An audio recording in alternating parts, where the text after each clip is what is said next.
Hello, and welcome back to my digital classroom. Today we're going to be taking on the Modernism period by comparing two works, The Holliman by T.S. Elliot and The Ship of Death by D.H. Lawrence. One thing that you'll notice immediately is that they both have their poem broken up into sections, and so that would make it really easy to do a chapter summary for these different poems, or you could definitely choose important quotes to pull from them because there are so many quotes that I want to highlight as we go through these. But just a forewarning, both these texts are very depressing. Let's get started. Alright, before we get into either of the two poems, let's do a little bit of background information so that we understand the time period. The Modernism period was a response to the Victorian period. The Victorian period lasted between 1837 and 1901, and it focused on this idealized portrait of difficult lives, where if you worked really hard, you would come out winning in the end, and that good behavior would be rewarded, bad behavior would be punished, and there was an understanding that there was a moral lesson to be learned by living life. Modernism is a stark response to that kind of idyllic or optimistic view of the world, and it's kind of a rebellion against that. So there is a strong and intentional break away from that mindset, and it is apparent in everything from topic to form.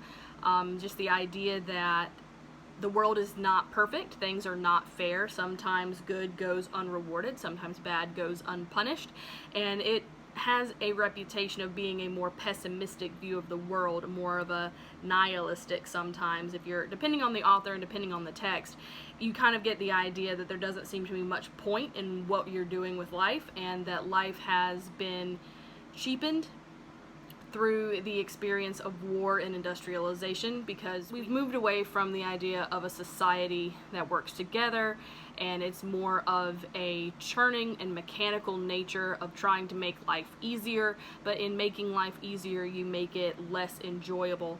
And we could make parallels to that in our modern age with all of our use of technology and how our lives have been made simpler through technology, and how even though we may have more technology working for us and we might have more knowledge in our minds, we have lost this inherent value in working hard and being an individual and interacting with other individuals as a community where everyone works together like how you would with a very close-knit tribe or a very close-knit colony, things like that, where you rely on each other and you get to know the people around you and you appreciate the people around you for who they are and for what they can do, rather than how you can make money off of other people or how you can utilize a group of people to accomplish a goal for a small minority of wealth driven people.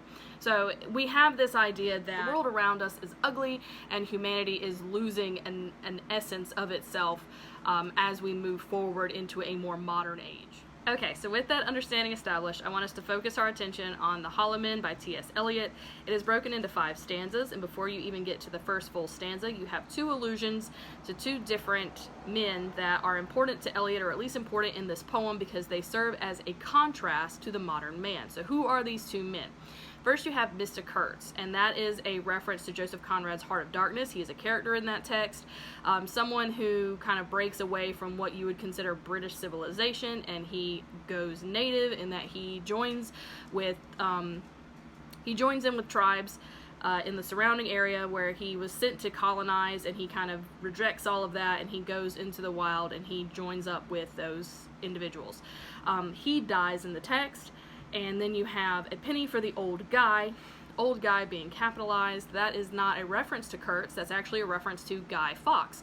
And he was, if you've ever seen V for Vendetta, he was a political activist who wanted to kind of break up the corruption in politics by destroying key political figures in Parliament that he thought were to blame for all of the problems in his country.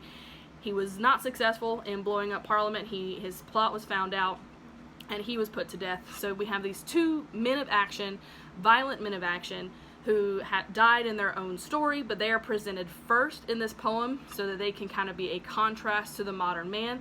And in Elliot's opinion, at least through the use of this text, the modern man is someone who lacks that kind of action and lacks that kind of substance. So we can see that in the first section. So let's look there. We are the hollow men, we are the stuffed men. leaning together, headpiece filled with straw, alas. So let's start with that. We're the hollow men and we're the stuffed men. So how can you be both hollow and stuffed? We have a paradox as soon as you begin the poem. The idea is that, okay, you're hollow, you're empty of any real value, but you're stuffed full of fluff, kind of like Winnie the Pooh. You're stuffed full of things that don't matter, or you're stuffed full of just self-importance or self-entitlement, and that doesn't really lead you to be a good person or a valuable person. Your headpiece is stuffed with straw. That brings up like an allusion to the Wizard of Oz. You have the straw man who only wishes that he had a brain. And then we have alas. Alas isn't a word that we use very often, but it's that idea of, it's just this lack, you're upset, you're frustrated, maybe you're feeling a little bit pessimistic, you're feeling depressed, you're just, it's so much emotion put into one word where it's just kind of like, what next, you know? Alas. So he's already saying we are these empty people. He doesn't allow anyone to step away from this statement. Even the speaker of the poem is included in the pronoun we. So we are all in this together. We are all failing at humanity together. Now you might be thinking to yourself, that's a really depressing way to look at things. Oh, but it gets worse. Let's continue. What Elliot is saying in this, with our dried voices that whisper like wind in dry grass and rats' feet over broken glass. It's that we are saying so many things. In this time period, there is a greater access to literature and books and newspaper. In the modernism period, you see a rise with radio and cinema, and it's just like there's so many opportunities to get information and to talk to other people, and we have opportunities now to communicate in ways that we've never had before. But are we saying anything valuable? Are we using language in such a way that our words matter? So much of our interaction with others is just empty. It's hollow. It doesn't matter. It's inconsequential. It's things that you wouldn't want to read over the next day, the next week, the next month. It's stuff that you are just kind of throwing out into the universe. Yes, you're communicating with people. Yes, you're making connections. So in a way, you might feel like you are strengthening relationships by having these conversations. But sometimes we have to admit that conversations don't really mean anything. We're not talking about anything that really matters. And that's what Elliot is upset about. T.S. Eliot, as a poet, wants language to matter. He wants communication to matter. So this poem is basically calling out everyone around him and saying, you're wasting your existence. You're wasting your words. You're wasting your communication with others because you're not using your time to do anything of real value. Those who have crossed with direct eyes to death's other kingdom, that's like basically those who have died. So if you were to be able to have the opportunity to communicate with your great-great-great-great-great-great-grandmother and just sit down, would that person be able to have a conversation with you and your experiences match up? So if you could speak with someone who had to work extremely hard to establish a life that they then passed on to their children and their children and their children and their children, and then you go to this person and say, my life is so hard, you don't understand, I have so much stress. But when you are talking to someone who perhaps had to survive freezing temperatures in a covered wagon, say if you were talking to someone who was stolen from their homeland and brought to a strange world to serve as a slave and give all of their life energy and power to benefit someone else, and you want to tell them that you're stressed about your final exams, it's not really going to match up. So it's this idea that our life has gotten so much easier and we as people have gotten so much softer that our ancestors would look at our complaints about our life and say, really? Seriously? This is what you're doing with your life. This is where you're putting your energy. This is what you are producing after I went through everything that I went through as your ancestor to give you the opportunity to have your life. So I just thought that was really eye-opening, in that each generation tries to make life easier for the generation that comes behind them, and then that generation is inherently spoiled because life gets easier as you progress and make things simpler with technology or what have you, and we lose a lot of the value that is found in working hard for what you own. Capitalism and consumerism really cheapens the idea of having things that you love and valuing the things that you possess and valuing people over materialistic items. I also really loved that, let me also wear such deliberate disguises, rat's coat, crow's skin, cross staves in a field, behaving as the wind behaves, no nearer. So I really like that, in that we often hide who we really are or how we're really feeling. We put on a mask so that people can't really get to know us, and that's that anonymity, especially with what is allowed via social media. You can be a completely different person. You can create an avatar or a profile. So our disguises have gotten more intricate and more complex over time, but they were even existing with T.S. Eliot almost 100 years ago when he wrote this poem, and he was already saying then, things are bad, things are getting really dire. So you have to come to the idea, like, what is the point? This poem is very depressing. It doesn't give us a lot of hope.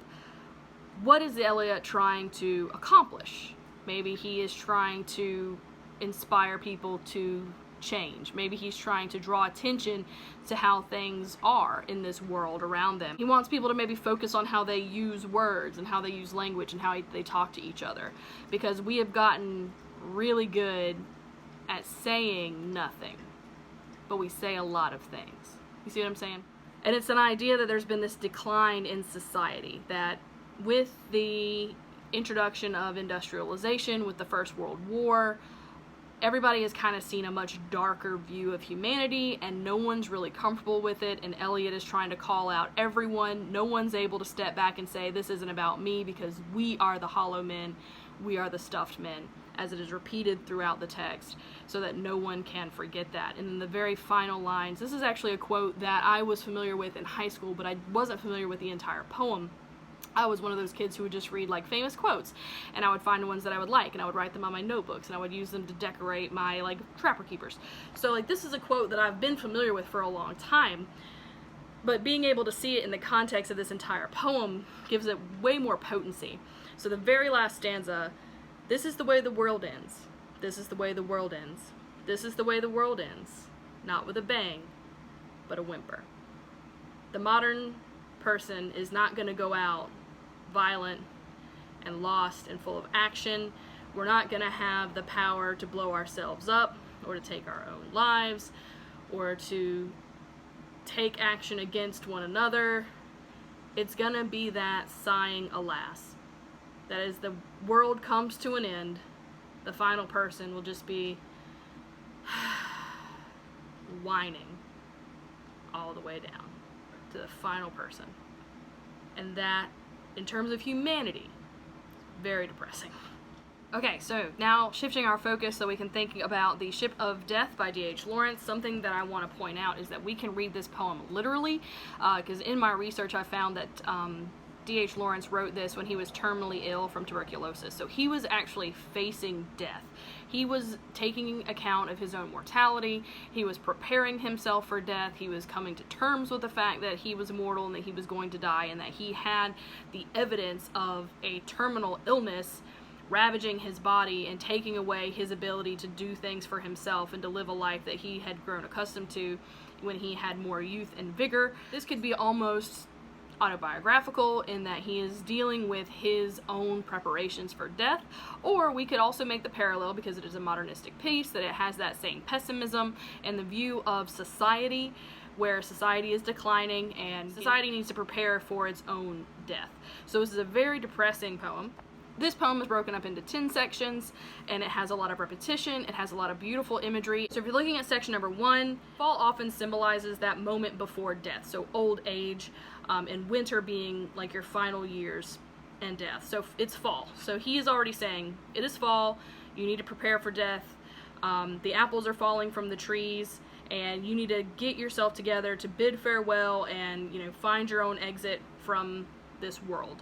Part 2, have you built your ship of death? And that's when we get this idea of the ship of death. So It could tie to like the Egyptian practice of people being buried with their belongings.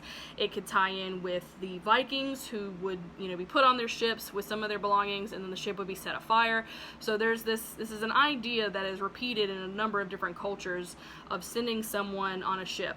There's also the biblical references of the ark. So Noah's Ark, the idea of getting together what you can to try to survive a really bad experience and come out on the other side to hope and the opportunity to try something new. You get the idea that things are bad, the air smells of ashes, can't you smell it? So it's tying in your senses, it's making this very real for the reader. Part 3 deals with suicide. And can a man his own quietest make with a bare bodkin? This is a reference to Hamlet. He's saying no. In section 4, you can't have that strong heart at peace if you consider suicide. You have to prepare yourself for death and let death come for you in your own time. Section 5, build then the ship of death, for you must take the longest journey to oblivion. So go ahead and prepare yourself. Time is short. We are already dying. I like that line. Our bodies are fallen, bruised badly, bruised already. Our souls are oozing through the exit of the cruel bruise. That's awesome. So if you are thinking about this from the idea that Lawrence had a terminal illness, his body is already losing its vitality. He's already losing that fire within, and he knows it. He feels himself getting weaker. He knows there's no cure for his disease. So he's probably literally feeling that, but you also have the literary idea that we as mankind are losing our essence. We're losing our value. Section 6, piecemeal, the body dies little by little. So as you age, you start to lose your vision, you start to lose the color of your hair, you start to lose the elasticity in your joints, so maybe you get a little achier. So it's just saying that as life continues, the body and the individual slowly dies. Similarly with society, as the time goes on, it seems like society is getting worse and worse, and that we see a decline in humanity. Section 7, we are dying, build the ship, prepare yourself for this journey. We have the actual climax of the poem, or at least in the climax of this death. Now launch the small ship now as the body dies. So now we see the body dying. There is no port, there's nowhere to go. Deepening black, darkening still blacker. It seems like there's no hope. This is oblivion, this is death. We as mortals, when we try to imagine that limitless, infinite nothing, perhaps, at least in this perspective, there's just darkness. Section 8, death has arrived. Completely undergone, entirely gone. The upper darkness is heavy, and that's it. Oblivion. Section 8 is oblivion. Section 9, we're starting to see a idea of hope. So, and yet, out of eternity, a thread separates itself on the blackness, a horizontal thread that fumes a little with pallor upon the dark.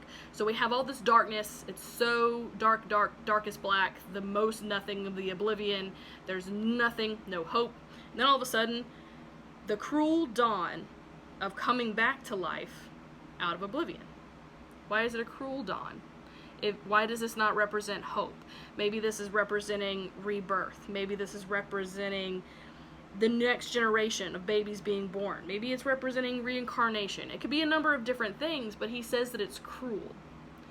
That it's not fair, maybe, to subject other people to this thing we call life. That it's really just a joke played on humanity to have them be born and grow up and lose that vital essence that we have when we're children, and just to watch our own bodies deteriorate and prepare for this deep black void of nothingness. Very pessimistic. A flush of rose and the whole thing starts again. That's section 9. Things are starting again. We have that cycle, cyclical, the seasons. So from fall going into winter, which was death, now coming into spring, which is the rebirth. And spring often represents fertility and hope for the new generation, planting of crops, and believing in things, getting better now that you're past the winter. Section 10, the flood subsides. Remember, tying back to that biblical allusion to the ark. And the body, like a worn seashell, emerges strange and lovely. So that could be the idea that brand new babies coming into the world are both strange and lovely.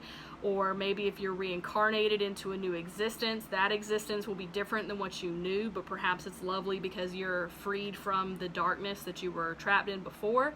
Or in the Christian idea, where when you die and you go to heaven, you're gifted with a heavenly body, and so maybe you get a heavenly body that is free of all the aches and pains and weariness of your mortal life, and so you have this lovely new heavenly body. It just depends on how you want to interpret it. And the little ship wings home, faltering and lapsing on the pink flood, and the frail soul steps out into the house again, filling the heart with peace, swings the heart renewed with peace, even of oblivion. So this idea of finding peace in death, accepting death, knowing that it's the natural cycle of things, that's how things are meant to be. But you can't have that positivity, because that cycle is going to bring you right back round.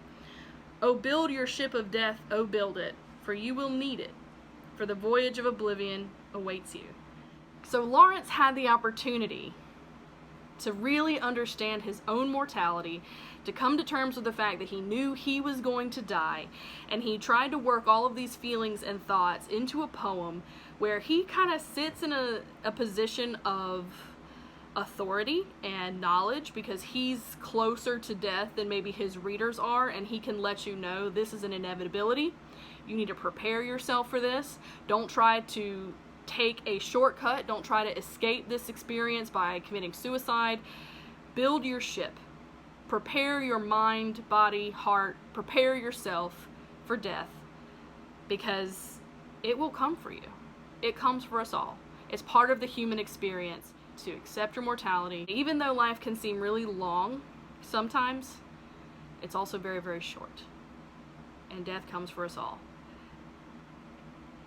It's beautiful, it's haunting, it's depressing, but it's real.